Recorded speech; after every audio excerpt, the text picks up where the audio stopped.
Fools, why sit you here? Fly to the ends of the earth. Leave your homes in the lofty heights girded by your city. The head is unstable, the trunk totters. Nothing, not the feet below, nor the hands, nor anything in between. Nothing endures. All is doomed. Fire will bring it down.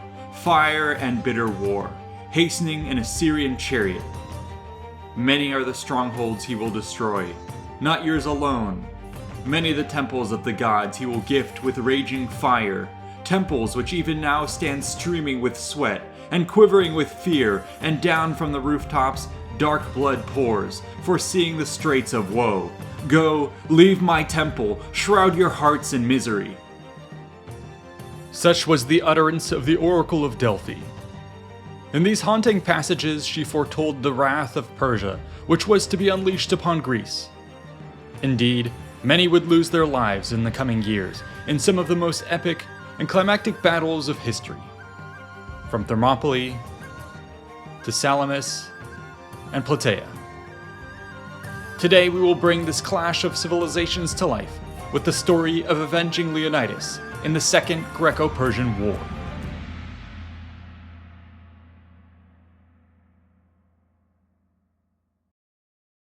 Thanks to today's sponsor, Brooklyn Bedding. Brooklyn Bedding's been in the mattress industry for the last 25 years, delivering top-of-the-line quality and comfort without the luxury price tag. The team's got something for everyone with products that come in a bunch of firmness options, heights, and sizes. And if you're in the US, they ship to you for free directly from their Arizona factory. You can get started with the Brooklyn Bedding Sleep Quiz to match your lifestyle to your mattress.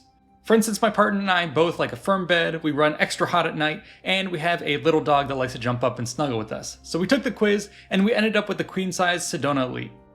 So this is honestly the best mattress we've ever had. Buying online was safe, convenient, and quick. We set it all up just a few weeks ago, and there's definitely no going back now.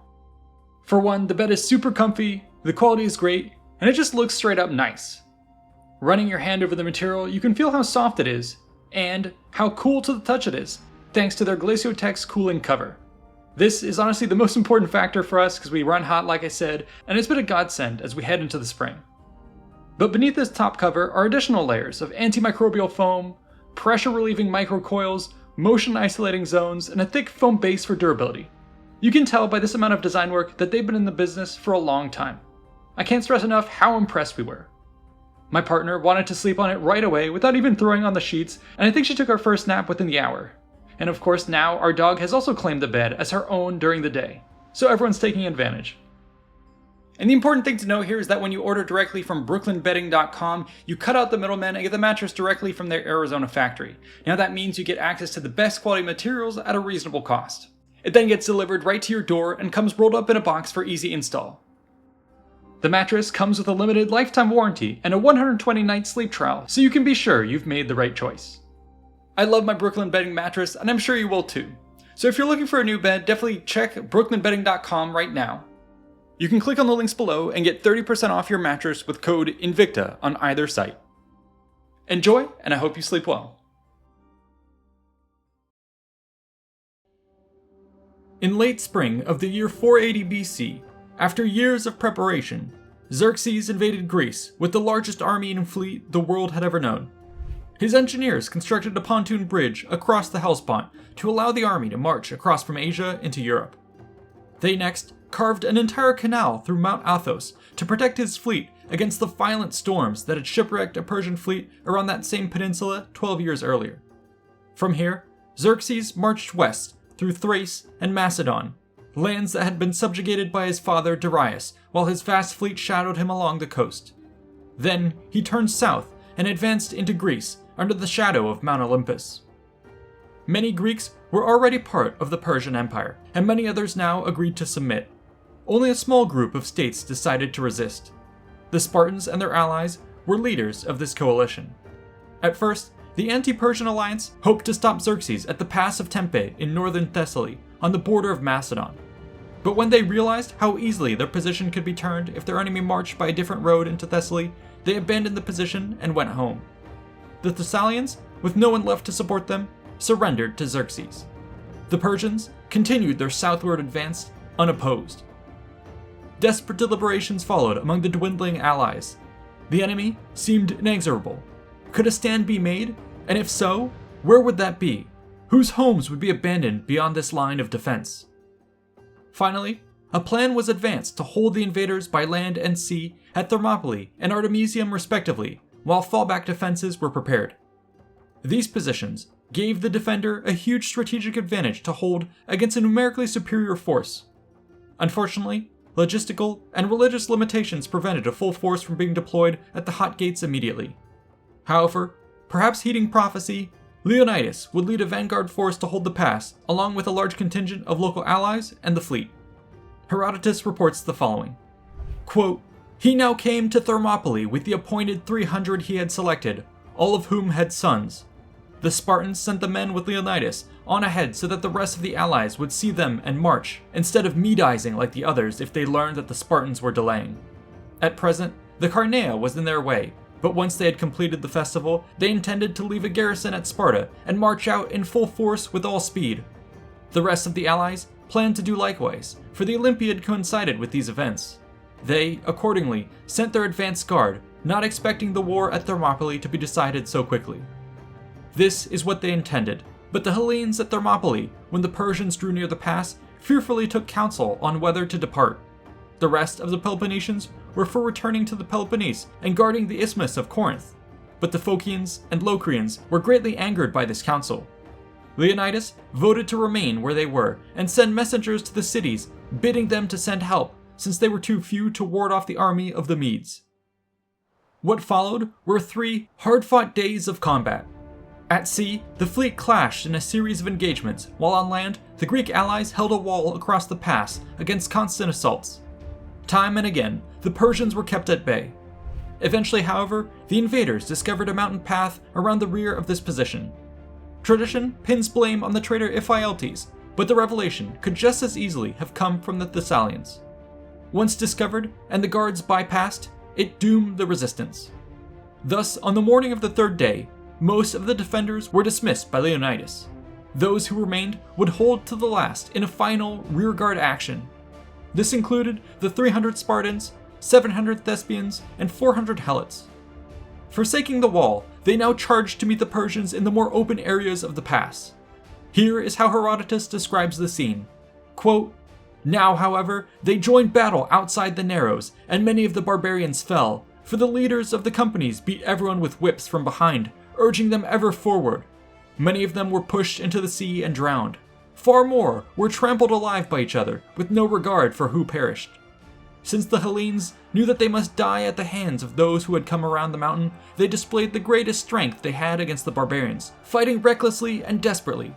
By this time, most of them had their spears broken and were killing the Persians with swords. Leonidas, proving himself extremely valiant, fell in that struggle, and with him other famous Spartans. 2 brothers of Xerxes accordingly fought and fell there.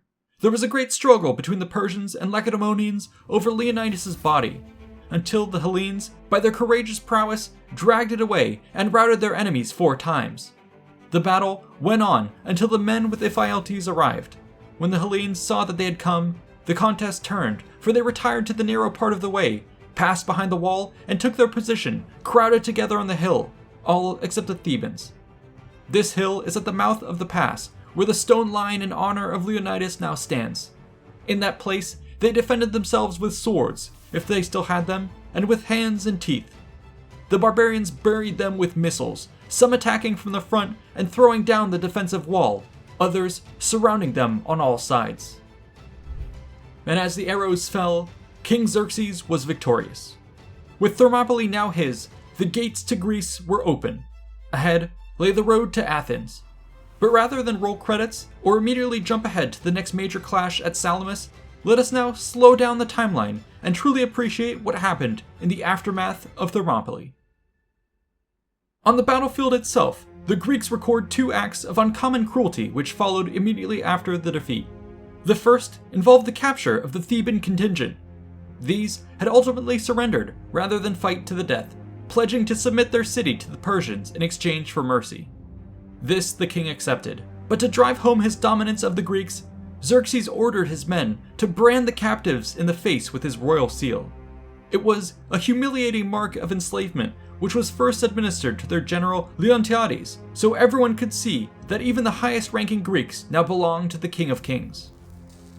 The next act of cruelty occurred when Xerxes sought to deal with the other Greeks which had perished rather than surrender. The mounds of corpses were scoured to uncover the body of Leonidas. When it was found, Xerxes now ordered his men to cut off the Spartan king's head and impale it on a stick.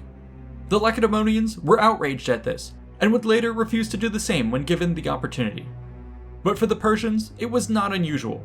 Xerxes' father, Darius, boasted that he had done far worse to the kings who rebelled against him early in his reign. He did this because the Persian kings presented themselves as rulers of the entire world and protectors of divine order and justice. Anyone who rejected their power and fought against them was not just an enemy of the Persians, but of all people and the gods and their plan for the world. This cosmic injustice could not go unpunished.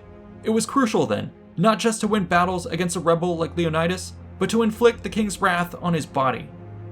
This display of Leonidas' mutilated corpse showed everyone how righteous and powerful the King of Kings really was. According to Herodotus, Xerxes' next power move was to put the rest of the dead on display. In an apparent act of propaganda, he would lay out the 4,000 Greeks across the field, whilst only leaving 1,000 Persian dead across from them. The rest of the supposed 19,000 casualties, meanwhile, were secretly buried in a mass grave outside of view. The battlefield thus having been prepared, Xerxes opened the field to his army and the men of the fleet. The Persians were suitably impressed. They thought all the Greek dead were Spartiates, even though, as Herodotus points out, there were many other warriors and even helots among them. This tale of the hidden dead makes for a nice story, but it should not necessarily be taken at face value. For instance, we might question how such reports would have made their way to Herodotus in the first place. After all, much of the Persian land army consisted of foreigners who would not have been in a position to pass on the story. The fleet, meanwhile, which was crewed by many Greeks, was in fact not witness to the hiding of the dead, as is the very point of the tale itself. Thus, a plausible interpretation is that the number of Persian dead was not as catastrophically high as claimed by later Greek sources. Xerxes' trick, therefore, may have been a convenient way for Herodotus to both elevate the true scale of Greek heroes whilst painting the Persians in an even more negative light. Whatever the case, once the victorious Xerxes had completed his affairs at the Hot Gates, he marched south with his army. The lands of mainland Greece which lay ahead were at his mercy. Under normal circumstances, the Persians were lenient to those who submitted voluntarily and ruthlessly punished those who resisted them. On this occasion, however, the majority of the Greek communities had already made their choice by fighting at Thermopylae and Artemisium. They had elected the way of pain. Xerxes now asserted his authority over his defeated enemies with acts of extreme violence. In this crusade, he was guided by the Thessalians, who had their own old grudges to settle against their southern neighbors. One of the first targets was Phocis, a region of small towns and cities which lay just beyond the pass of Thermopylae. The Phocians were arch-enemies of the Thessalians. Moreover, they had sent 1,000 men to fight with Leonidas. These were the men who had been stationed on the goat path over the mountains. The Thessalians now offered to protect them from Xerxes' wrath in exchange for a bribe, but the Phocians refused. As a result, their land was utterly devastated. The sackings were brutal. In these matters, we hear the names of 12 towns that were plundered and put to the torch. Luckily, most of the Phocians found refuge on a mountain in their territory, but some were caught by the invaders. Here, Herodotus tells us something about the brutalities of war that Greek authors usually pass over in silence. The fact being that some of the captured women, he says, were gang raped to death. In this whole chapter, only one place escaped the scouring of Phocis, that being the sanctuary of Apollo at Delphi, one of the most famous and important sanctuaries in the Greek world. Here, the Persians sent a small force to capture it, but were driven off. Great stories are told about the defense of this sacred place. The attackers were supposedly struck by lightning and falling rocks. A cry of victory was heard echoing from the Temple of Athena. Heroes from local myth appeared as giants in full armor, advancing on the Persians. The stories go on, and it's impossible to know just how much of these legendary aspects are rooted in some grain of truth. Perhaps there was really a thunderstorm and an avalanche at the exact same moment the Persians arrived. Perhaps the Delphians guarding the sanctuary managed to resist them. But whatever the case, for the wavering Greek alliance though, it was crucially important to believe these myths, as they meant that the gods had stood up in defense of their own shrines and the Greek people. Meanwhile, news of the defeat at Thermopylae spread through the Greek world as the contingents that had left Leonidas on the final morning made their way home. The Greek fleet at Artemisium simultaneously learned of the defeat from its own sentries and was forced to retreat south, warning people to evacuate as they went. The Spartans themselves would have heard what happened from runners and the trickle of men who returned to Laconia. Among them were the only 2 remaining Spartan survivors. Each breath they took was a dishonor to the plaque which would later be set at the site of battle, stating, quote, "Foreigner, go tell the Spartans that we lie here obedient to their commands." And so these men would be shunned as cowards. Pantides is said to have hanged himself, while Aristodemus suffered this shame in silence until given a chance to redeem himself as a lion in the later Battle of Plataea. For now though, the disaster at the pass would plunge the anti-Persian alliance into crisis. When the yet undefeated fleet returned to Athens, they expected to find the full Spartan army mustered and ready to march north to avenge the Phocians and to stop Xerxes. But there was not a single Spartan to be seen. Despite their promises, the Spartans never intended to send their army to fight for their allies north of the Peloponnese. Instead, they had begun to fortify the Isthmus of Corinth. Their wall would protect their sphere of influence, but it would sacrifice Boeotia and Athens to the Persians. By building this wall, Sparta sent a clear message to the Athenians that it had no intention of doing anything more to protect them. With the massive Persian army bearing down on them, fresh from its victory at Thermopylae, there was nothing the outraged Athenians could do on their own. They had no other choice but to evacuate their city and make their last stand with the fleet in exile. The evacuation of Athens must have been an enormous logistical undertaking. A population of several 100,000 had to be removed from farmsteads, villages, and towns across a territory the size of modern Luxembourg. The process would have taken many days, if not weeks, to complete. Messengers would have been sent to the far corners of the country to announce the measure, and people would have to make what preparations they could, pack up, or hide their most precious belongings before making the journey to the newly built port southwest of Athens. It would be here that throngs of refugees would merge with those arriving from further north as Central Greek populations fled ahead of the Persian onslaught. It is likely that every trader, cargo ship, and fishing boat that happened to be docked in the harbor was pressed into service like an ancient Dunkirk. Many Athenians were taken to nearby Salamis, but others were shipped across to Aegina or the friendly town of Troezen in the Peloponnese. Such refugees were able to survive thanks to a daily allowance to buy food voted by the assembly and paid by rich ex-magistrates out of their own pockets. While Athens was being evacuated, Xerxes' army wasted no time. The Persians immediately marched into Boeotia.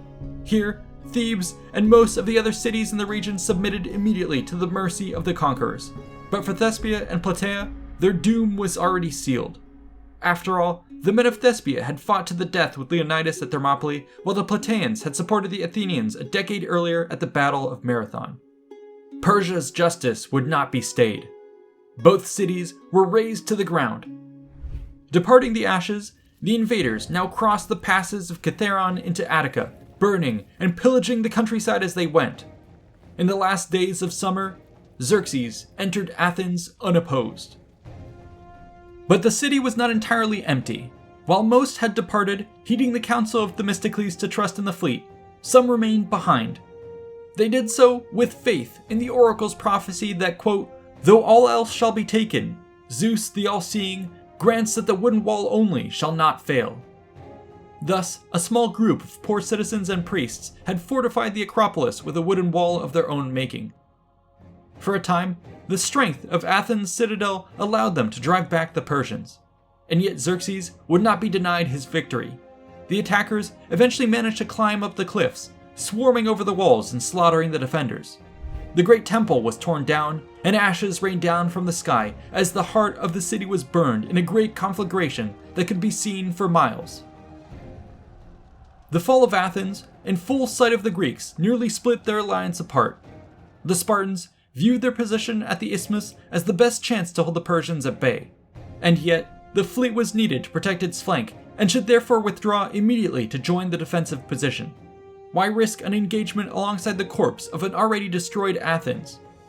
However, the Athenians argued that the straits of nearby Salamis gave the allies a unique advantage to take on the numerically superior Persians. In theory, this could work, but the endeavor was certainly risky. The Peloponnesian allies agreed with the more conservative Spartan approach.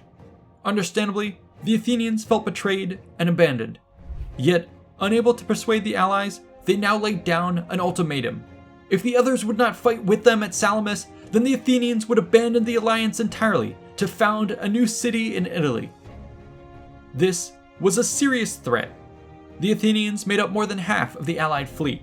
Without them, the Peloponnesians would have no chance of stopping the Persian navy, which in turn would be able to sail around their peninsula and land troops wherever and whenever it wanted.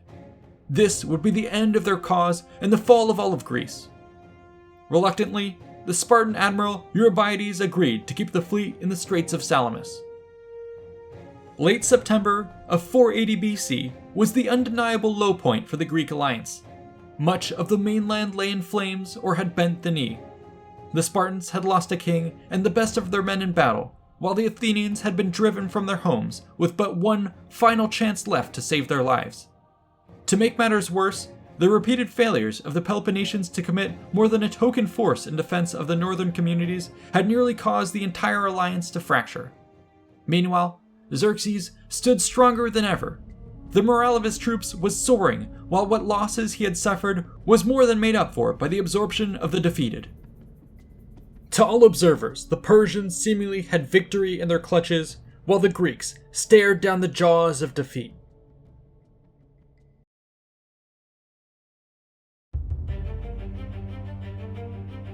Fools, why sit you here?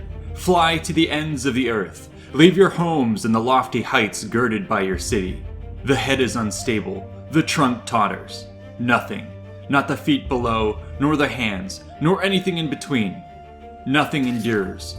All is doomed. Fire will bring it down. Fire and bitter war, hastening an Assyrian chariot. Many are the strongholds he will destroy, not yours alone. Many the temples of the gods he will gift with raging fire, temples which even now stand streaming with sweat and quivering with fear, and down from the rooftops dark blood pours, foreseeing the straits of woe. Go, leave my temple, shroud your hearts in misery. Such was the utterance of the Oracle of Delphi. Indeed, these horrors had come to pass. Northern Greece was lost, a Spartan king was dead, and Athens burned. Yet a glimmer of hope remained for salvation, and for vengeance. Thus spoke the oracle once more. Far-seeing Zeus gives you a wall of wood. Only this will stand intact and help you and your children. You should not abide and wait the advance of the vast host of horse and foot from the mainland, but turn your back and yield. The time will come for you to confront them. Blessed Salamis, you will be the death of mother's sons, either when the seed is scattered or when it is gathered in. The foretold wall of wood was to be the Greek fleet, their site of reckoning, the Straits of Salamis.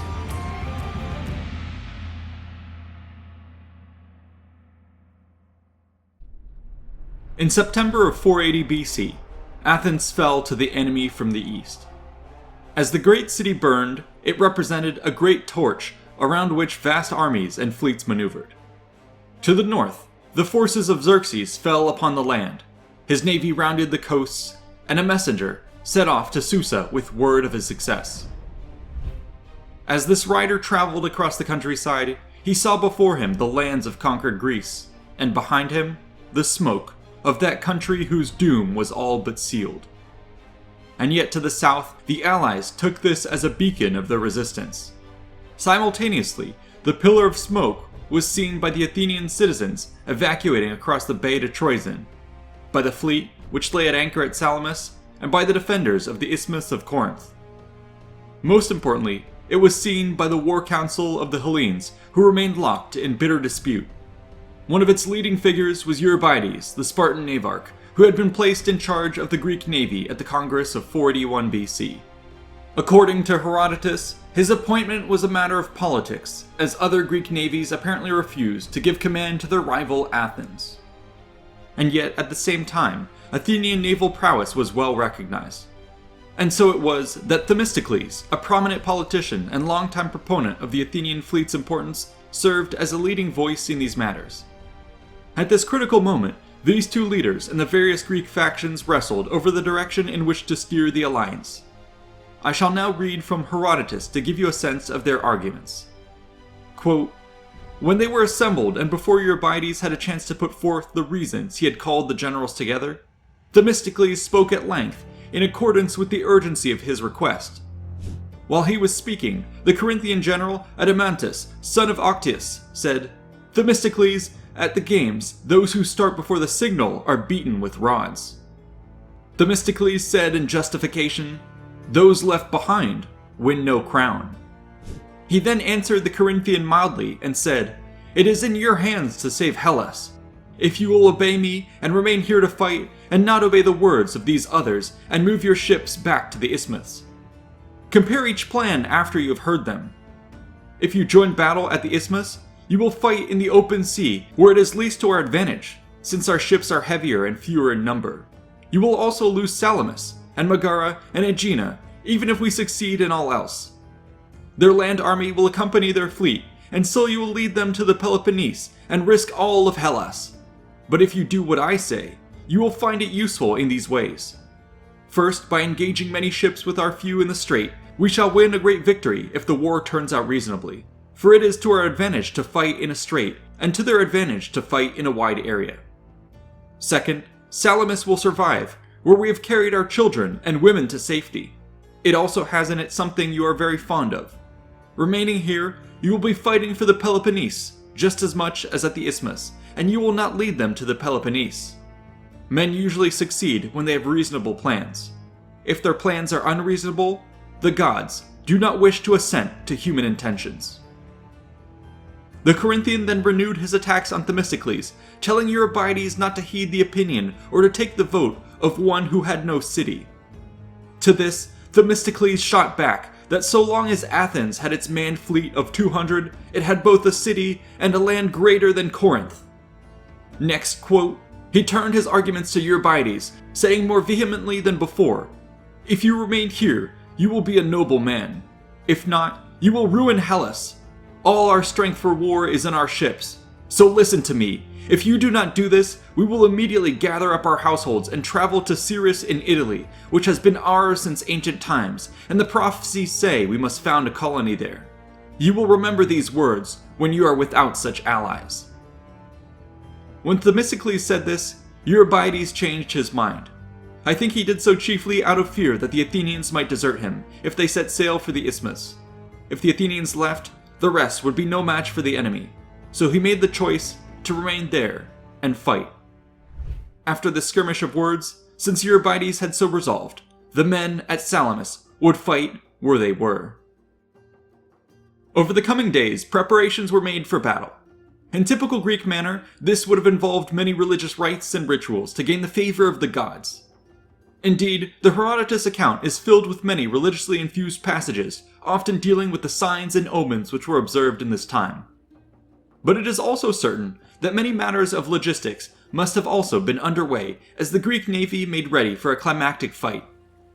While Herodotus does not provide us with much insight into these activities, archaeologists have uncovered a fascinating Greek inscription which is believed to capture a decree issued by Themistocles from around this time. It reads as follows, quote, "The Athenians in their entirety and the aliens who live in Athens shall place their children and their women in Troezen to be entrusted to Theseus, the founder of the land. The elderly and movable property shall for safety be deposited at Salamis. The treasurers and the priestesses are to remain on the Acropolis and guard the possessions of the gods. The rest of the Athenians in their entirety and those aliens who have reached young manhood shall embark on the ready 200 ships, and they shall repulse the barbarian for the sake of liberty, both their own and that of other Greeks, in common with the Lacedaemonians, Corinthians, Aeginetans, and the others who wish to have a share in the danger. Appointment will also be made of triarchs, 200 in number, one for each ship, by the generals beginning tomorrow, from those who are owners of both land and home in Athens, and who have children who are legitimate. They shall not be more than 50 years old, and the lot shall determine each man's ship.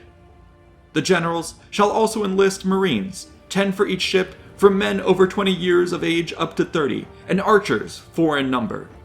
They shall also by lot appoint the specialist officers for each ship when they appoint the captains by lot. A list shall be made also of the rowers, ship by the generals, on notice boards, with the Athenians to be selected from the Lexiarchic registers, and the aliens from the list of names registered with the polemark.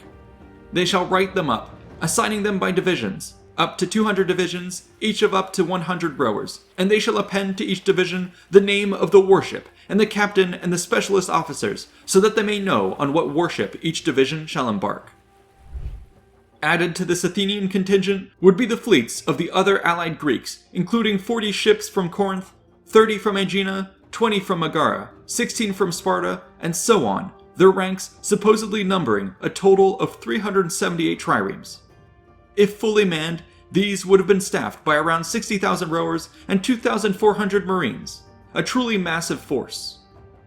And yet, it was dwarfed by the fleet of Xerxes, which was said to have boasted 300 ships from Phoenicia alone, in addition to 200 from Egypt, 150 from Cyprus, and on, for a grand total of 1,207 vessels. Herodotus claims that all losses from attrition since the start of the campaign had been recovered by reinforcements and from the conquered Greeks and nearby islands. These numbers are staggeringly large, and many have debated their accuracy. Unfortunately, a lack of data makes it hard to put forth a more plausible number with a much higher level of certainty than Herodotus. What is clear is that the scale of the conflict that was about to unfold was unprecedented. Thus, for several days, if not weeks, following the fall of Athens, the two sides continued to make their final preparations.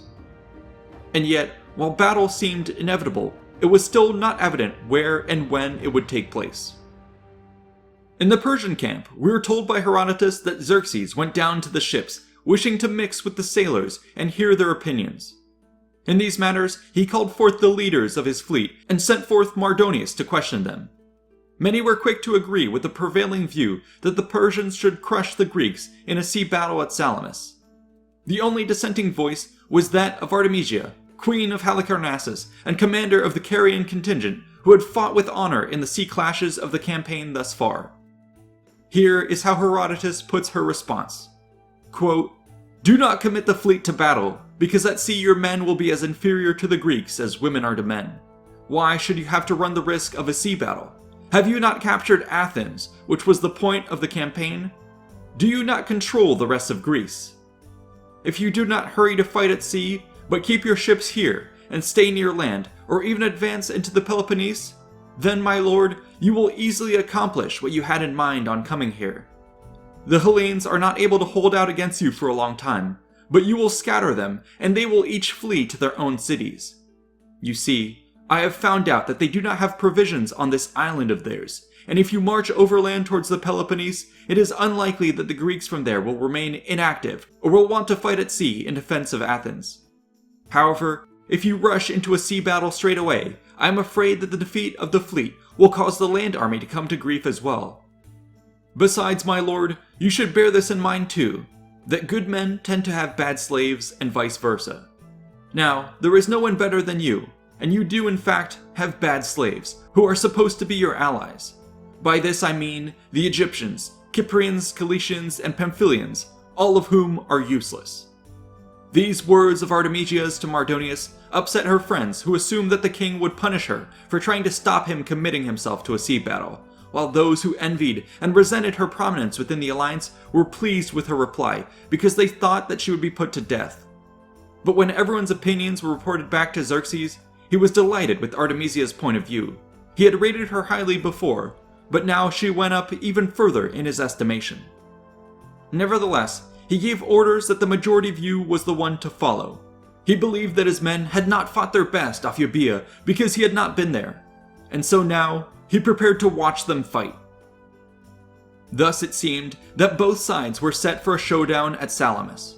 However, Herodotus' account indicates that there may still have been some wavering among the various commanders. Therefore, he claims that the clever Athenian leader Themistocles engineered a psychological trap to force a fight which he believed would ultimately favor the Greeks. This final bit of pre-battle maneuvering is a fascinating chapter from the art of war and will be worth discussing now. The story goes that Themistocles secretly sent one of his servants on a ship over to the Persians. His instructions were to deliver the following message. Quote, "The Athenian general has sent me without the knowledge of the other Hellenes. He is on the king's side and prefers that your affairs prevail, not the Hellenes. I am to tell you that the Hellenes are terrified and plan flight, and you can now perform the finest deed of all if you do not allow them to escape. They do not all have the same intent, and they will no longer oppose you. Instead, you will see them fighting against themselves, those who are on your side against those who are not." The Persians supposedly acted on this information, immediately deploying their forces covertly that night to begin sealing in the Greeks. A blockade was established across the southern escape route to the Saronic Gulf, while a large force was landed upon the Isle of Psytalia, from which to assist their naval forces and kill any Greek survivors who washed ashore. In addition, they also now sent the Egyptian contingent around Salamis with orders to block the western and final escape route of the Allied fleet. Soon, Greek reports began to trickle in of enemy activity and of a tightening noose around their position. The commanders were at first distrustful of this news and fell once more into quarrel. But as the evidence mounted and the finality of the predicament became apparent, they now resolved to fight at sea that very morning. In the flickering shadows of the war council, Themistocles must have grinned. Here is how Herodotus opens his description of the following day. Quote, "As dawn glimmered, they held an assembly of the fighting men, and Themistocles gave the best address among the others. His entire speech involved comparing the better and lesser elements in human nature and the human condition. He concluded his speech by advising them to choose the better of these, then gave the command to mount the ships." The action which followed is not well described, given that its participants lacked the perspective of an omniscient observer, which we would certainly prefer. Nonetheless, we shall now present a plausible reconstruction based on our sources. It seems that the Greek force deployed itself at an oblique angle, meant to nestle their army as best they could against the terrain, whilst avoiding the northern shores where Xerxes had deployed a contingent of archers. The alliance likely presented a roughly 1.5 kilometer front in a line of ships about 130 across and 2 ranks deep. The Athenians took the left, the Spartans the right, and the remainder took the center. Here they held their position, backing water to maintain the tight formation as the Persians approached. As Xerxes watched from above, he would have seen his larger fleet slowly filter into the naval battlefield. It aligned itself across from the Greeks with a slightly longer frontage and a greater depth of 3 lines. The Phoenicians took the right, the Ionian Greeks the left, and the remainder took the center. Facing off against one another in this way for likely hours, there must have been an eerie, foreboding sense of tension. What exact incident broke the spell is unclear. Herodotus mentions some lone captains summoning the courage to charge, while also claiming that a female spirit appeared to the Greek fleet, chiding the entire navy with a booming voice, "Men possessed, how long will you be backing water? To war!" What followed was a rapid escalation of action, as each move forward by a captain on one side or the other precipitated even more counteractions. This was largely by necessity of naval warfare at the time, which called for ships to defeat one another by primarily ramming their foes. Thus, as one ship maneuvered to shear the oars off a rival vessel or to pierce its sides, another ship pounced at the opportunity to do the same. Above decks, the Marines unleashed volleys against nearby crews, while below decks, the rowers heaved in near obscurity under the blind direction of their officer. Here is one particular sequence of events recorded by Herodotus. Quote, "A Samothracian ship rammed an Attic ship. The Attic ship sank, and an Aeginetan ship bore down and sank the Samothracian ship. But the Samothracians, being javelin throwers, by pelting them with missiles, knocked the fighters off the ship that had sunk theirs and boarded and seized it." This sort of scene was repeated across the entire front in what must have been an unimaginably chaotic ballet of death and destruction. Herodotus reports that to the north, the Athenians held the Phoenicians at bay, while to the south, the Corinthians are rumored to have wavered, and the Spartans suffered under the onslaught of their Ionian counterparts, many of whose captains even began to capture ships. Apparently, as Xerxes watched this action from above, he paid close attention to such deeds, calling upon his scribes to write down the names of each captain for reward. In particular, he seems to have been greatly impressed by the deeds of Artemisia, who could be identified by her distinct sails. Upon hearing unfavorable news on other fronts, he is supposed to have said, "My men have become women, and my women men." Indeed, as the battle dragged on, the action began to turn against the Persians, whose numbers could not fully be brought to bear in the narrow straits, and even served to hamper their maneuvers. Here is how Herodotus puts it, quote, "In this struggle the general Ariobarnes died, son of Darius and the brother of Xerxes. Many other famous men of the Persians and the Medes and other allies also died, but only a few Hellenes, since they knew how to swim. Those whose ships were sunk swam across to Salamis, unless they were killed in action, but many of the barbarians drowned in the sea, since they did not know how to swim. Most of the ships were sunk, when those in the front turned to flee, since those marshaled in the rear as they tried to go forward with their ships, so they too could display some feat of the king, ran afoul of their own side's ships in flight. Soon the praises by Xerxes were replaced by shouts of cowardice, treason, and beheadings. But while the anger of the King of Kings spurred his men on, it was not enough. Herodotus states, quote, "When Xerxes understood the calamity which had taken place, he feared that some of the Ionians might advise the Hellenes, if they did not think of it themselves, to sail to the Hellespont and destroy the bridges. He would be trapped in Europe, in danger of destruction. So he resolved to flight." The Greeks thus had achieved the impossible, and the oracle's prophecy was now made manifest.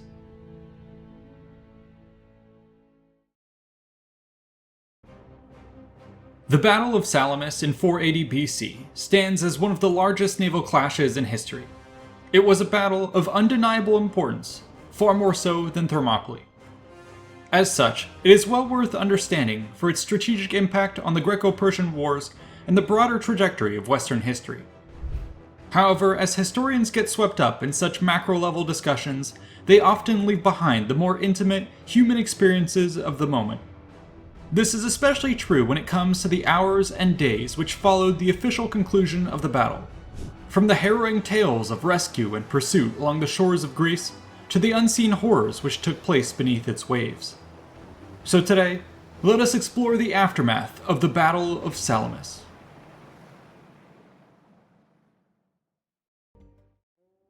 Naturally, the most important factor which makes the aftermath of Salamis so different from most other battles is that it took place at sea. As such, the very environmental conditions which shape how one might think about combat are drastically different and, at least to my mind, far more fascinating.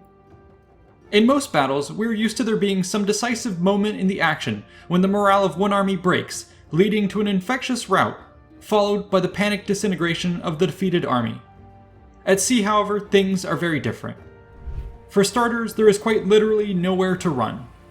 But more important than that are the dynamics of going to war as a ship crew rather than as a unit of warriors. Most men are rowers, largely secluded in low obscurity below decks, with little awareness of their surroundings. Their only job is to row at the command of their officers. Blinded to the battlefield in this way, a ship's morale has more to do with the nerves of its captain when it comes to decision-making and cohesion of the crew in turning these instructions into actions. To do anything, they must act in unison, even in retreat. Adding further to the differences between land units and sea units is the idea that a warship can be disabled and effectively removed from the fight without taking a single casualty. Take all this together, and it becomes clear that the way in which the Battle of Salamis ended must have been a much more gradual and messy process than we might at first imagine, based on our understanding of land battles. To illustrate this point, let's now focus on what the defeat of a single ship might have looked like, before expanding our focus to the entire fleet. In our example, we join a Persian warship in the second rank of the fighting line. For several hours, the crew has been backing water to maintain position as those ahead fight. Now, the captain appears to have spotted an opportunity to advance into a gap in the line and orders his men to row. As the crew moves forward, they now hear the din of battle more clearly above the sound of their own oars. It is a muffled orchestra of groaning ships and shouting men. Traditionally, a captain would prefer to maneuver, but the cramped battlefield offers little space, and so he instead resolves to once more back water and defend his small sector of the battlefield. So long as he presents his prow to the enemy, the strongest part of his ship, and his flanks are protected by allies who do likewise, they will remain relatively safe. Ahead, across a no-man's land of floating debris, the Greeks do the same. In such conditions, we might imagine that the Marines on either side will exchange missile fire. Perhaps at one point, the Greek ship opposite our vessel seems to have become stunned as arrow volleys suppress its deck crew and injure its command staff. The trireme begins to drift to the side. The Persian captain now orders a charge across no man's land. His ship builds speed, easily turning aside the debris in the water. The captain is now lined up for a strike across the midsection of the enemy's trireme. Final, powerful strokes are given by the rowers before they withdraw their oars to avoid damage. The Persians now glide with deadly momentum towards the Greek ship, which has failed to do the same. Oars snap like twigs under the crushing mass of the wooden torpedo. Split seconds later, its ram makes contact, rupturing the enemy ship with a violent crash that causes unseen carnage to the crew below deck. The Persian Marines were well braced for the collision and quickly spring into action. With gangplanks, they cross over to the Greek ship to take out its remaining deck crew and take control of the vessel. The defenders fight on, but are quickly overwhelmed. Perhaps they might all be killed, but capture also appears to have been a plausible outcome. Herodotus, for instance, mentions how one Persian crew was so impressed by the virtue of a Greek marine named Pythaeus that they brought the severely wounded man back onto their ship for the duration of the battle. As for the hundreds of rowers below deck, their fate is unclear. Given that they vastly outnumber the Marines, it is unlikely that they could have been easily killed or captured. On the one hand, the crew could theoretically try to swarm the enemy Marines to reclaim their ship, but on the other hand, doing so unarmed would incur many casualties. And so perhaps a sort of gentleman's agreement occurred in such cases where they might simply remain neutral at their posts, accepting that their ship was now officially defeated. With the Greek ship thus neutralized, the Persians return to their vessel and begin to row in reverse. They manage to dislodge themselves and are now crossing back through no man's land. However, they become stuck in debris. They lose momentum and are momentarily dead in the water. A vengeful Greek ship now takes the opportunity to launch its own attack. The incoming strike is seen by the Persians, who can do little else but brace for the impact. This helps mitigate the casualties as the Greek ram crashes into their ship. The Persian Marines make ready to defend the vessel from boarders. However, the enemy captain is satisfied with the damage caused and disengages immediately.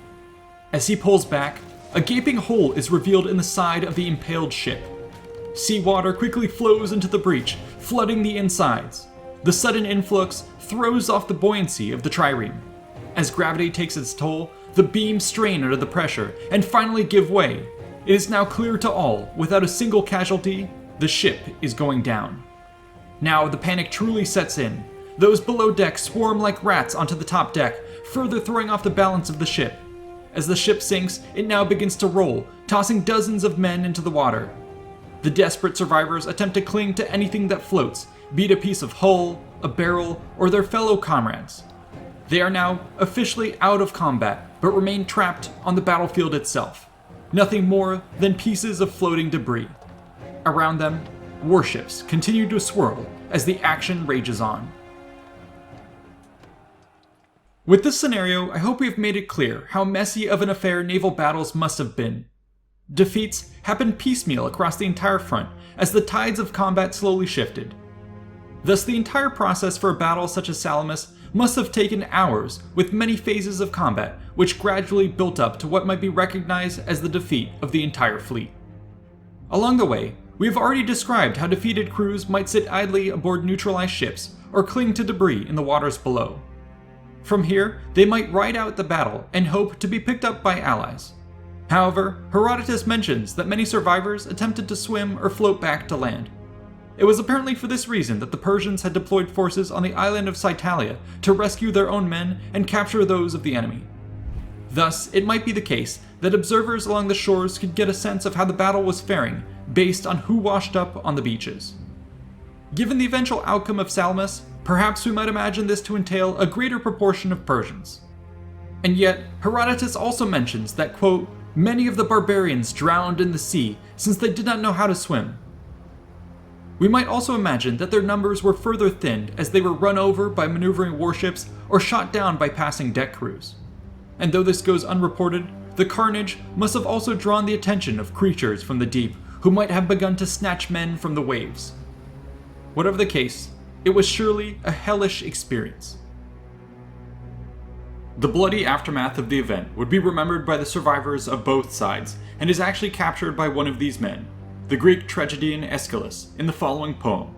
Quote, the Graecian vessels, not unskilled, were smiting round about.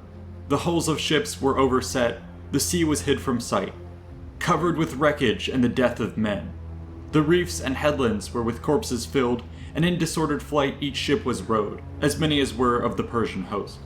But they, like tunnies or some shoal of fish, with broken oars and fragments of the wrecks, struck us and clove us, and at once a cry of lamentation filled the briny sea, till the black darkness's eye did rescue us. The number of our griefs, not though 10 days I talked together, could I fully tell, but this know well, that never in one day perished so great a multitude of men. In these closing stages of the battle, Herodotus provides some additional narrative clues about what took place. For instance, he mentions that as the Persian ships began to withdraw, they were chased down by Greek crews. Apparently, there were even some bounties placed on the capture of specific targets. For instance, Herodotus claims that the Athenian captains could claim a prize of 10,000 drachmas for whoever captured Artemisia alive. While she is reported to have escaped, many others were not so lucky. Here is a passage from another ancient naval battle which gives you a sense of how brutal these sorts of pursuits could be. Quote, after the battle had ended, the victors pursued with even greater ardor the enemy who were fleeing in disorder, and destroyed more than 100 of their ships, and stationing their lighter crews along the shore, they slew any of the sailors who were swimming towards the land army. And as they perished in great numbers, not far from the land, while the troops of Dionysius were unable to help them in any way, the whole region was full of corpses and wreckage. But the Greeks at Salamis did not stop there. Apparently, their pursuit of the enemy extended onto land as well. Herodotus states, quote, Aristides, son of Lysimachus, the Athenian whom I mentioned a little before this as a valiant man, did this in the commotion that arose at Salamis. Taking many of the armed men who were arrayed along the shore of Salamis, he brought them across and landed them on the island of Psytalia, and they slaughtered all the Persians who were on that islet. In this way did the immediate, bloody aftermath of Salamis unfold until night drew these activities to a close. In these final moments, Herodotus mentions that the Greeks towed as many of the wrecks back to their side of the bay as possible so as to deny the enemy a chance to reman them. Thus did they maximize the damage of their victory. And yet while night may have brought a temporary reprieve and a chance to celebrate, the Greeks knew that the danger had not yet fully passed. Indeed, Herodotus notes that Xerxes made a show of attempting to build a dike of earth and ships over to Salamis while preparing his remaining fleet for combat. However, this was apparently just a front to keep the Greeks on the defensive and his own army in line while he prepared a withdrawal. In the Persian camp, Xerxes dispatched news of events back to the capital and called upon his generals for counsel. Mardonius was said to have stated the following, quote, Sire, be not grieved nor greatly distressed because of what has befallen us. It is not on things of wood that the issue hangs for us, but on men and horses. Nor can you say that we have done less than brave men should. And if Phoenicians and Egyptians and Cyprians and Cilicians have so done, it is not the Persians who have had any part in this disaster. Therefore, since the Persians are in no way to blame, be guided by me. If you are resolved not to remain, march homewards then with the greater part of your army. It is for me, however, to enslave and deliver Hellas to you with 300,000 of your host whom I will choose. Artemisia was then asked for her advice. She apparently backed the proposal, stating that all outcomes were to his favor. If Mardonius was victorious, the praises would go to his master, and that if Mardonius failed, the blame would go to the king's servant. Xerxes was pleased by this and decided to proceed. Next, Herodotus states, quote, having given his sons to Artemisia's charge to be carried to Ephesus, Xerxes called Mardonius to him and bade him choose whom he would from the army and make his words good so far as endeavor availed. That is as far as matters went on that day. In the night, however, the admirals by the king's command put out to sea at Phalerum and made for the Hellespont again with all speed to guard the bridges for the king's passage. When it was day, the Greeks saw the land army abiding where it had been and supposed the ships also to be at Phalerum. Thinking also that there would be a sea fight, they prepared to defend themselves. When however they learned that the ships were gone, they straightway resolved on pursuit. So they pursued Xerxes' fleet as far as Andros, but failed to catch sight of it. And when they came to Andros, they held a council. It is here that Themistocles and the Athenians argued on continued pursuit. However, Eurybiades argued that it was foolish to trap the enemy in Greece when they had already chosen flight. Doing so would only ensure that the Persians either feed their vast army by scouring the lands like locusts or by renewing their offensive against the allies. He finished his argument by saying that if the war should be continued, then, quote, let it be that country and not ours which is at stake. This swayed the war council. The fleet would advance no further in pursuit. Meanwhile, back in Attica, the Persian host marched north along the road to Thessaly. It would be here that Mardonius would select the forces with which he was to wage the remainder of the campaign, while Xerxes was to return home with the rest of the army.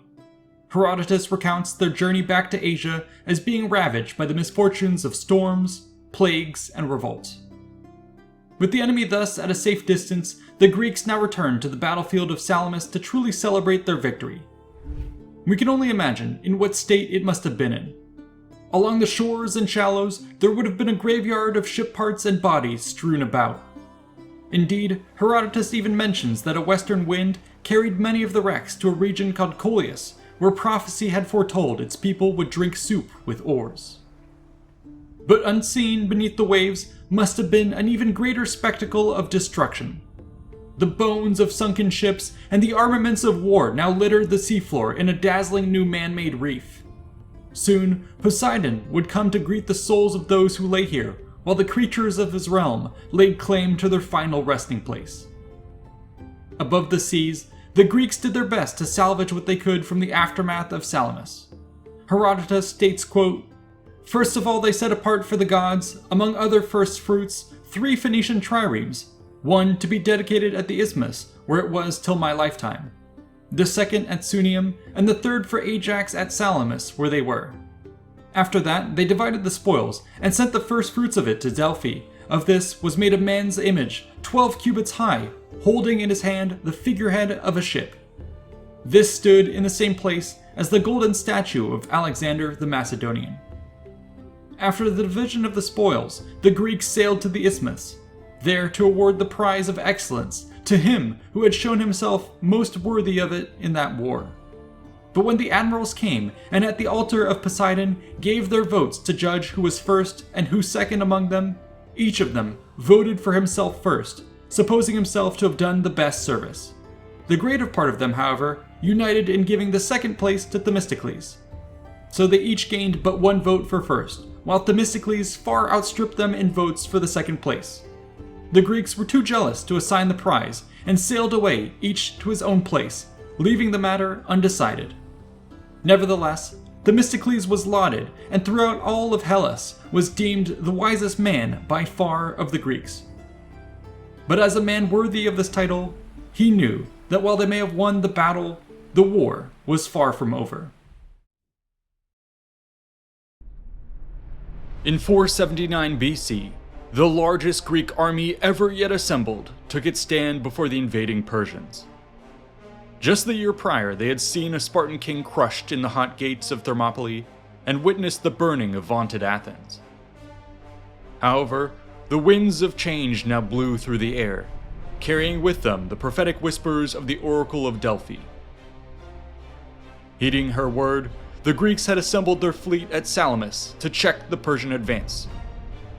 Under the watchful eye of the great king, ship had crashed against ship in the largest naval battle of antiquity. But ultimately, in these narrow straits, the Greeks emerged victorious. Now, their land forces surged forth to challenge the remainder of the Persian host on land. Greeks marshaled in unprecedented numbers, and together marched north. The two sides would meet at Plataea. Here, in this fateful place, 200,000 men would clash for 12 days. This is the battle for the fate of Greece.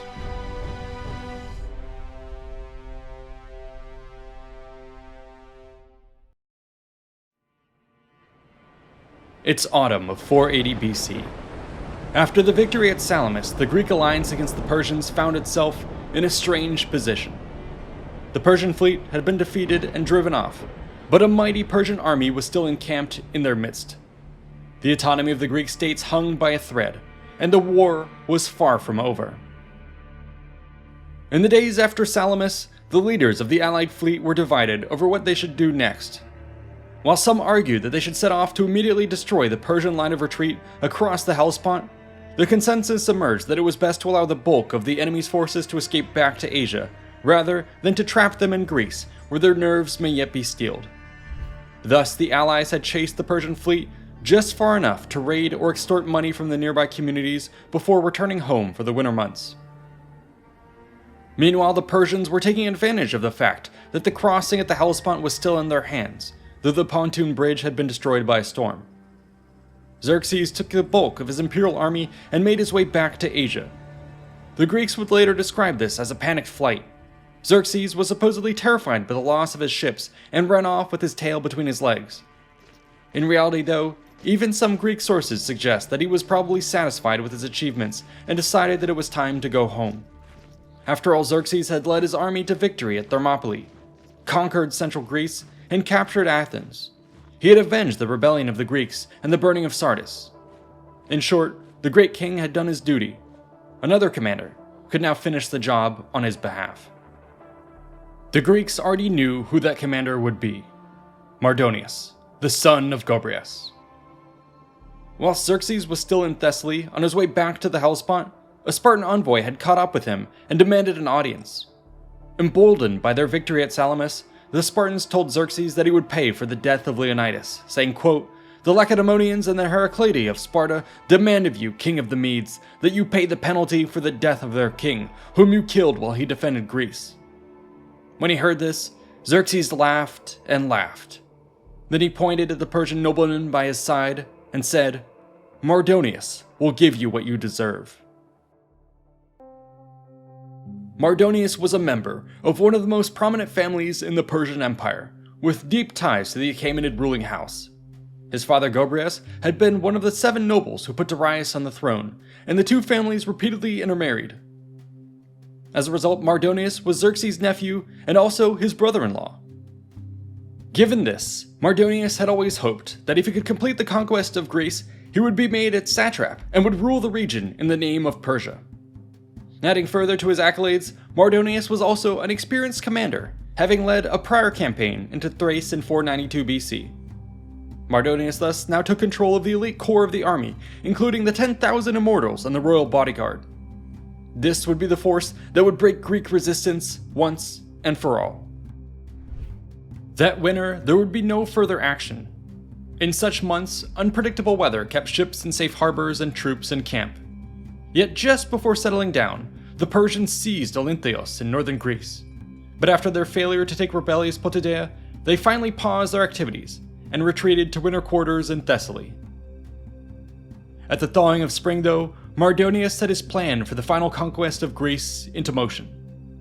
His first move was diplomatic. He understood the importance of the Athenian navy for the allies. Athens, after all, provided more than half of their triremes. Without Athens, the other allies would not be able to protect their coastlines, even against a weakened Persian fleet. This made Athens the keystone of the alliance. Take it away, and the rest would collapse. And Mardonius had a good bargaining position against the Athenians. Their city and its lands were at the mercy of his army. He knew the Athenians were still reeling from last year's depredations. They would be desperate to avoid living as refugees for another year. This now was Mardonius' chance to separate them from the alliance. He therefore sent a trusted agent to persuade them to change sides. King Alexander I of Macedon, a distant ancestor of Alexander the Great, but more importantly, a guest friend and benefactor of the Athenians. He was a man both sides would listen to. Alexander presented Mardonius' offer to the Athenian assembly. The great king would forgive them, restore their lands to them, and even let them have any other land they wanted. He promised to let them live under their own laws instead of abolishing democracy and imposing a tyrant. He even promised to pay to rebuild their temples. All this Xerxes would offer the Athenians. All they had to do was submit. Alexander, in his own voice, urged them to accept the offer. When the Spartans learned that Alexander was on his way to Athens, they had quickly sent their own envoys to attend the meeting, anxious to find out what the Athenians would do. These envoys now began to panic. They begged the Athenians not to yield to the Persians, and even offered to feed their entire population for as long as the war would last. Luckily for them, the Athenians needed no persuading. Their reply to Alexander was unequivocal. Quote, "Carry this answer back to Mardonius from the Athenians, that as long as the sun holds the course by which it now goes, we will make no agreement with Xerxes. We will fight him without ceasing, trusting in the aid of the gods and heroes he has disregarded, and whose houses and adornments he has put to the torch." As Alexander took off with this message, the Athenians then turned to the Spartans. The Athenians would take care of themselves, they said, and did not need Spartan charity. They only needed one thing from the Spartans: send your army at once. But the Spartans did not send their army. Just like the year before, their strategy was to fortify the Isthmus of Corinth. Their army would not cross this line and leave the Peloponnese. Given this, Mardonius now marched south to reassert control and punish the Athenians for their insolent refusal to submit. As he did so, the Athenians were forced, once again, to evacuate their territory.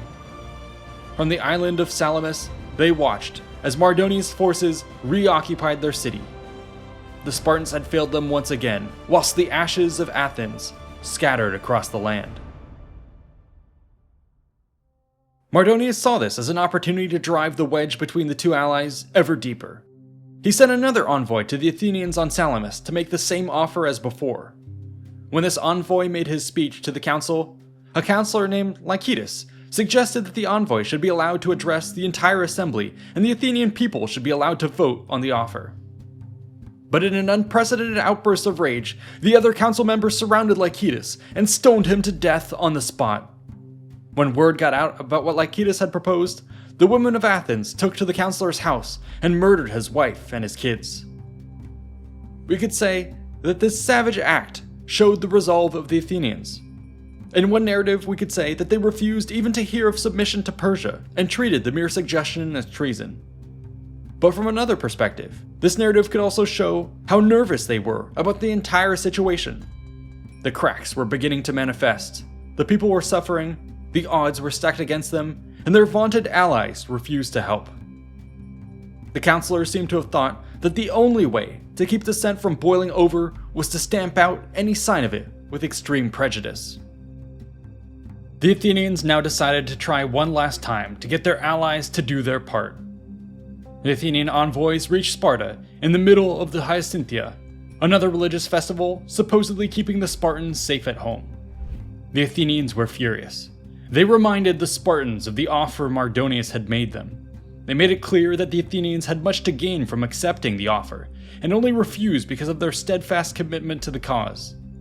But even now, with the Persians perched in the ruins of Athens, the Spartans were sitting at home doing nothing? Quote, "For our part we act honestly by the Greeks. But what of you, who once were terribly afraid that we would make terms with the Persians? Now that you have a clear idea of the way we feel, and are sure that we will never betray Greece, and now that the wall which you are building across the isthmus is nearly finished, you take no account of the Athenians, but have deserted us despite all your promises." Yet even this plea did not move the Spartans to action. For 10 days they simply refused to answer. All this time the Athenians' envoys waited, and the Athenians on Salamis suffered. All this time, Mardonius dangled his carrot in front of them. Their lands could be theirs to hold in peace and prosperity, as long as they recognized Xerxes as their king. On the 10th day, the Athenian envoys went to the ephors and declared that enough was enough. Deserted by its allies, Athens would have no choice. They would submit to the Persians. With this most dire of ultimatums made clear, only now did the ephors finally cave. That evening, a message arrived in the Athenian camp. The Spartan army marched at dawn. We are told that it took a Tegean, a Peloponnesian friend of Sparta, to convince the ephors to act. But either way, they had finally decided to meet their obligations as leaders of the alliance. This time, they did not send a token force like they had sent to Thermopylae the year before. This time, they sent 5,000 Spartan citizens, supported by another 5,000 Perioeci hoplites and many thousands of light-armed helots. Then, they called on the rest of the alliance to follow. When Mardonius heard that the alliance was gathering to meet him in the field, he quickly raised what was left of Athens and withdrew north into Boeotia, where the open country would suit his powerful cavalry and where the Persian-aligned city of Thebes guarded his back. The stage was now set. It was therefore in Boeotia, near the border town of Plataea, that the final battle for Greece would be fought. According to Herodotus, the Greek army numbered around 38,000 hoplites. They were reportedly accompanied by an average of one light-armed supporter each, with the exception of Sparta, that mobilized 7 to a man, for some 35,000 helots. Altogether, this massive force amounted to just over 100,000 men with untold thousands of additional non-combatants and animals. Such a mobilization was unprecedented.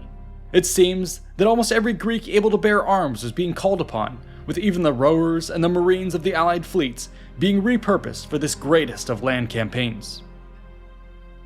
As the gargantuan allied force assembled, it must have done so as a river of bodies slowly pooling together and flowing towards the enemy. History tells us that their marching columns first converged at the defenses along the Isthmus of Corinth, where they took good omen before proceeding to Eleusis to rendezvous with the Athenians, and finally turning north to pour through the passes of the Kithaeron into Boeotia. Opposite them was a wide, open plain bisected by the river Asopus. It was on the far side of this natural anchor that the Persians had built a fortified camp spanning 2 kilometers on each side to host their own massive force. While Herodotus does not leave us with credible troop counts, modern estimates place its combat strength at around 130,000 men, which included about 80,000 Eastern infantry, roughly 50,000 Greek allies such as the Thebans, and perhaps 5,000 cavalry. As the Greeks filtered through the passes, they came to occupy a 7-kilometer front along the low hills, just 4 kilometers from the Persians. Both sides were hesitant to engage decisively, apparently each side sizing the other up. To this end, does Herodotus report, quote, "When the Greeks did not come down into the plain, Mardonius sent against them his entire cavalry, whose commander was Mecistius, a man much honored among the Persians. Thereupon, the horsemen rode up to the Greeks and charged them by squadrons. As they attacked, they did them much hurt, and called them women all the while." The Megaran contingent bore the brunt of these attacks on account of the exposed terrain in their sector of the line. So hard-pressed were these Greeks that they sent a desperate messenger to the army commanders, Pausanias the Spartan and his 2 Athenian deputies, Aristides and Xanthibus. Before them, the herald spoke, quote, "From the men of Megara to their allies, we cannot alone withstand the Persian cavalry, although we have till now held our ground with patience and valor, despite the fact that we were hard-pressed in the position to which we were first appointed. Know that now we will abandon our post, unless you send others to take our place there." None offered to help. That is, until the Athenians took it upon themselves to answer the call. 300 brave volunteers now emerged under Captain Olympiodorus, and together with a contingent of archers, marched out to relieve their comrades. The company soon advanced before the army to engage the cavalry, which rushed at them in squadrons. These attacks came in good order and to punishing effect. However, during one of the assaults, a lucky arrow struck the horse of the Persian commander Mecistius. As his steed reared up in pain, the man was thrown to the ground. Athenians immediately rushed in. Blow after blow struck the Persian, yet these were deflected by his splendid armor. At least, until a Greek aimed a deadly blow that pierced his eye. The Persian cavalry, meanwhile, had only just noticed the disappearance of their commander. Seeing him in the grip of the Athenians, they now abandoned their methodical wave attacks to charge in all at once. A bitter fight emerged over the body. Here, the Athenians reportedly faced the worst of the battle so far, and were prepared to abandon the position themselves. Luckily, though, the group was saved by the advance of additional units from the main force, which cast back the cavalry. When this news was brought back to the Persian camp, they lamented the loss of Mecistius, honoring his death in their customary ways. The Greeks, meanwhile, reveled in this small victory. Apparently, the stature and grandeur of the slain Persian commander was so impressive that the body was loaded on a cart and paraded before the ranks for all to see. Meanwhile, the Allied commanders had resolved to reposition their force. They had their sights set further down the plain, where a natural spring offered their vast force a better opportunity to replenish itself. Herodotus expends much ink in conveying the squabbles between the Greeks as to which contingent should take up which position in the line on the second day of battle. Ultimately, this resulted in the Spartans on the right and the Athenians on the left, with the numerous other city-states strung out between them. Opposite them deployed the Persians. In the center, Mardonius placed the Medes, the Bactrians, the Indians, and the Saka. On his right were the Persians proper, and on the left were the allied Greeks. However, as both sides took their omens, it appeared that the gods favored he who remained in defense. Thus did both sides remain fixed in an immovable stalemate. We are told by Herodotus that Persian advisors grew concerned by the constant trickle of Greek forces which swelled the ranks of their rivals. They therefore suggested a raid on these supply lines. On the night of the 8th day, therefore, Mardonius unleashed units of cavalry upon one of the passes. As dawn rose, quote, they caught 500 beasts of burden which were going into the low country, bringing provisions from the Peloponnese for the army, and men who came with the wagons. When they had taken this quarry, the Persians killed without mercy, sparing neither man nor beast. When they had their fill of slaughter, they encircled the rest, and drove them to Mardonius and his camp. Such victory gave hope to the Persians. Yet in the days that followed, they did not press the attack, apparently still lacking fortuitous omens, and now hearing grumbling within the ranks about dwindling supplies. Some argued that the army should rest in nearby Thebes, restocking their coffers and using this time to diplomatically pry apart the Greek alliance. Yet Mardonius was confident in victory, and tired of deferring action to the vague prophecy of oracles. Thus, on the night of the 11th day, he roused the Persian battalions with a fiery speech. Having spoken in this way, he gave command to have everything prepared and put in good order for the battle which would take place early the next morning. Yet amidst the rousing cheers, one man slips away into the night. King Alexander of Macedon betrays his liege and races off to warn the allies. Arriving breathlessly before the supreme commander Pausanias, he reports, "The battle for the fate of Greece shall take place at dawn."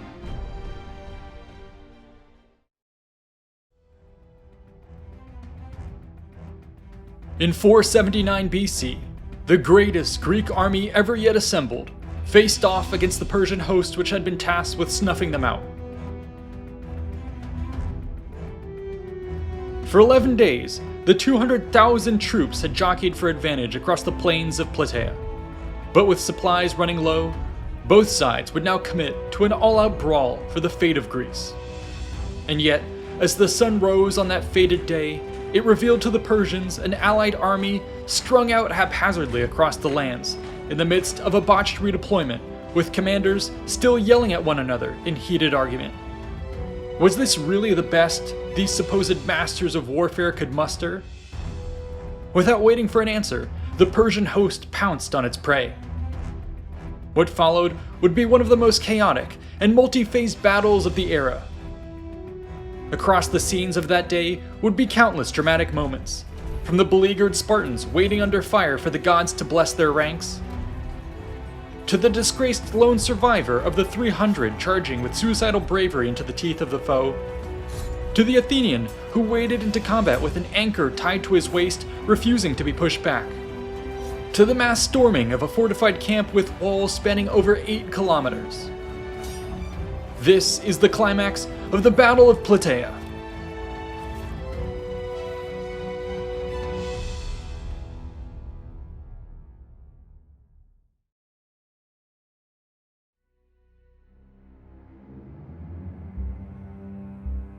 For 11 days, the Greek and Persian armies had faced off across the foothills of Plataea.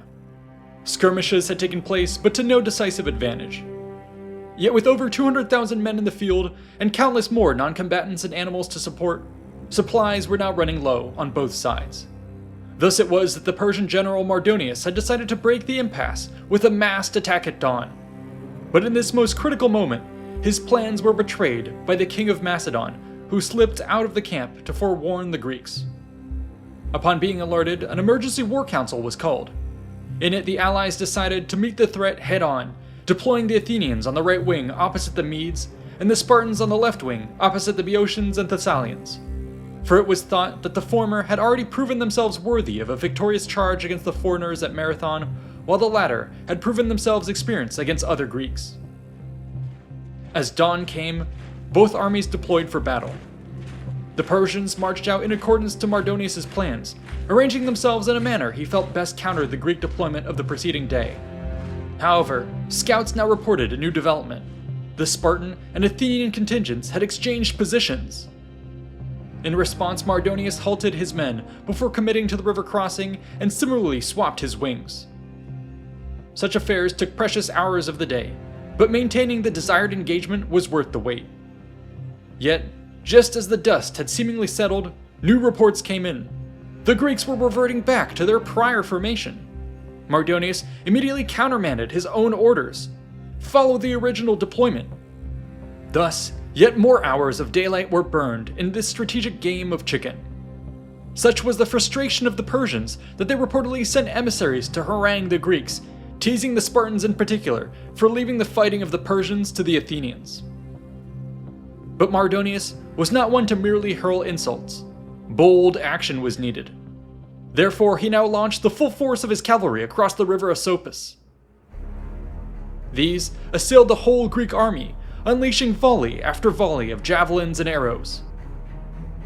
Without cavalry of their own, or sufficient archers, the hoplites were left to suffer through this deluge. To make matters worse, the Persians were reportedly able to gain access to the critical Gargaphia spring. Presumably, using cadavers, waste, and poisons, the assailants now spoiled the Greeks' main source of water. Such developments caused a panic among the allied generals. Herodotus reports, quote, "For there were other problems which troubled them. They had no food left, and their followers whom they had sent into the Peloponnese to bring provisions had been cut off by the horsemen and could not make their way to the army." In that evening's war council, the Greeks agreed that their current position was untenable and that a tactical retreat should be made towards the tributary streams closer to Plataea, in an area known as the island. However, out of fear that they would be mercilessly harried by the enemy cavalry, the allies made a show of holding their ground for the rest of the day. But at the second watch of the night, orders were circulated to secretly break camp and pull back. Unfortunately, in practice, this tactical retreat was executed quite poorly. In the dark, many allied units arrived not at the agreed upon location, but rather gravitated towards the town of Plataea, and in particular, the Temple of Hera along its outskirts. The Spartans, meanwhile, who were the last to depart and follow as a rear guard, fell into their own disorder. One of their battalion commanders was apparently unaware of the revised plans and refused to shamefully flee from the barbarians. Riders now raced back and forth across the night, attempting to ascertain the cause for the delay. Were the Spartans going to move? Would the obstinate battalion be left behind? Should the allies double back to support them? As the hours crept towards dawn, commanders were at each other's throats, hurling back and forth accusations of madness and of shame. By the time the sun rose on Plataea on the morning of the 13th day, the light revealed an allied force scattered across the plains, still in the grips of indecision. Near Plataea, the awakened Greek forces were mustered into battle formation. However, they were missing their entire right wing. The Spartans yet remained in the same position as the night before. By now, Pausanias had finally decided to leave behind his one battalion and rejoin the bulk of the allies. Their departure finally broke the will of the holdouts, who hurried to follow. All of this was observed by the incredulous Persian scouts. The enemy, it seemed, was in total disjointed retreat. Even the Spartans, supposedly the bravest among them, had tucked tail and run. Mardonius was eager to seize on this opportunity to now break their backs. Thus, he began deploying the foot troops for a crossing of the river. Meanwhile, not a moment was to be lost. The cavalry immediately set off to sow further chaos in the ranks of the foe. These fell en masse upon the Spartans. Pausanias steeled his forces, turning about to face the coming storm. He then sent a message to the Athenians for aid. Alas, such assistance would be blocked by the 50,000 Persian-aligned Greeks who now marched against them. The Spartans and Tegeans on the right were on their own. Herodotus relays the unfolding drama among the units of the eastern flank. Quote, "These offered sacrifice so that they would fare better in battle with Mardonius and the army which was with him. But they could get no favorable omen from their sacrifices, and in the meanwhile, many of them were killed, and by far more were wounded by the Persians, who set up their shields in offense and shot showers of arrows."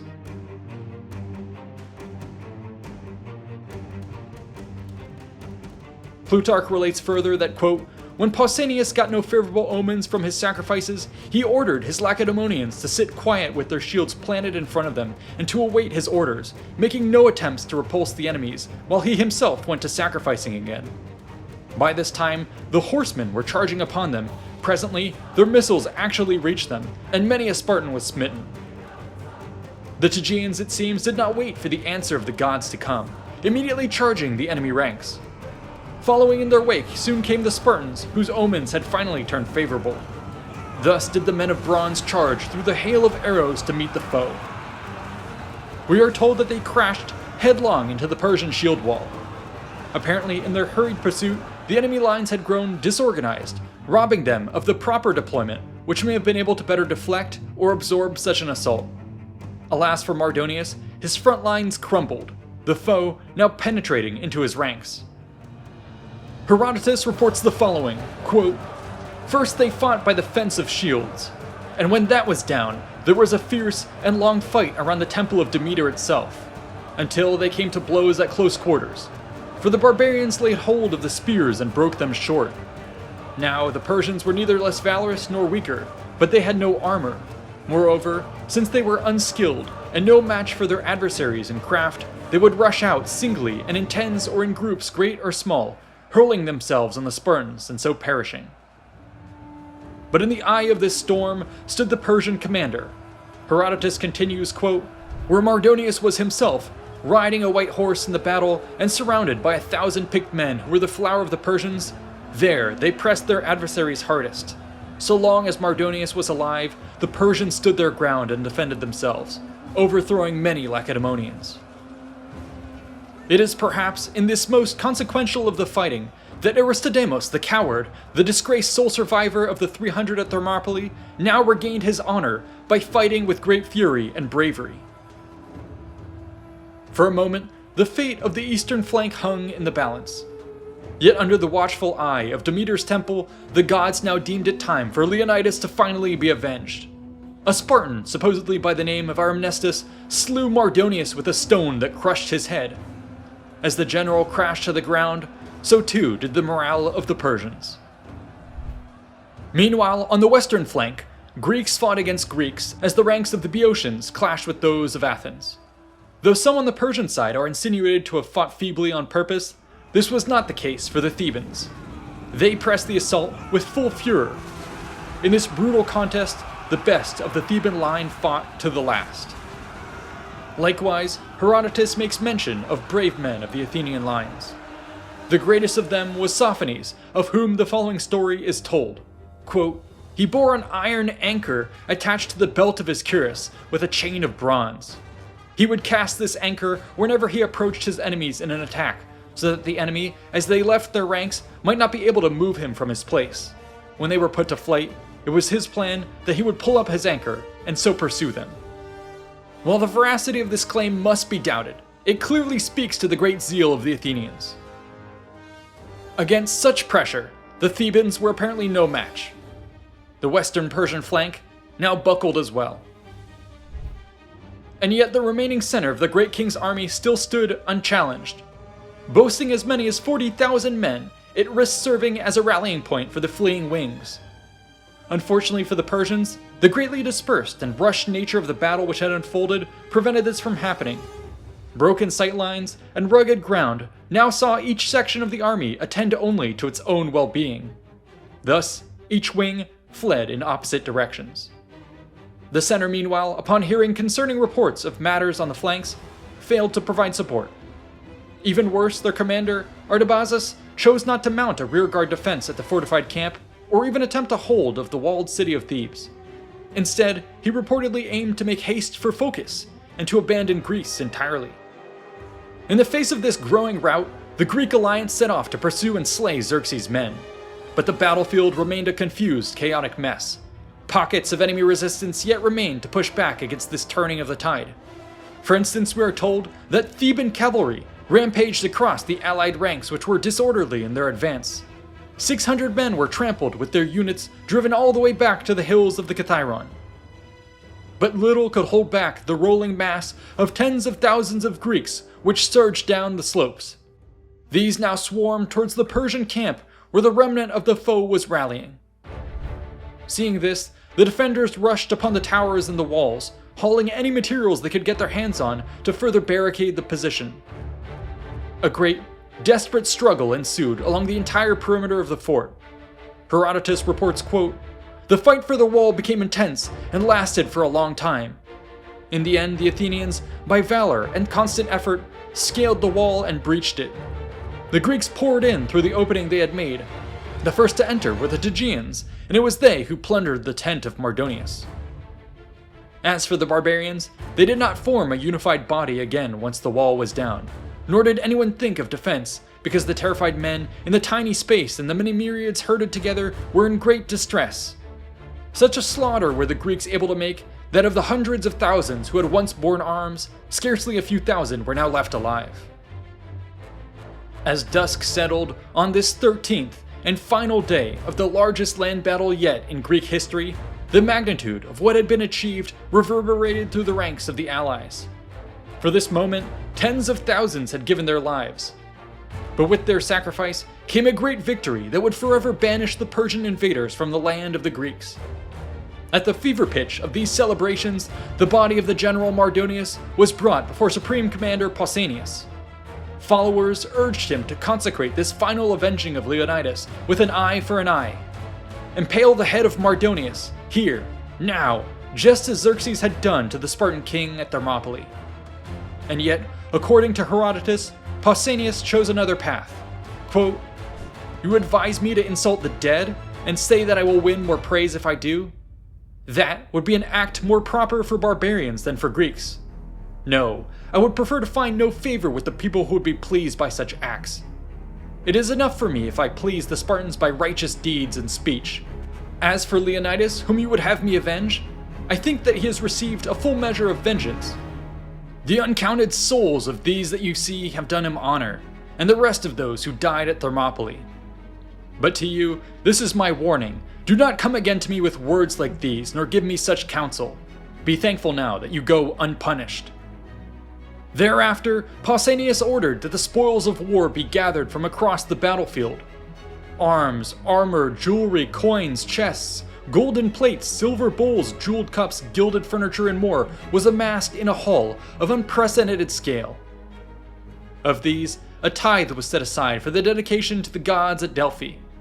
What remained was distributed to the victors as rewards, each according to their merit. In the days that followed, the allied dead were then buried with proper rites, and while the army of the Greeks would soon move on, they bound the citizens of Plataea into a solemn covenant. Forevermore, they were to tend to the graves of these fallen heroes and honor them with annual religious observances.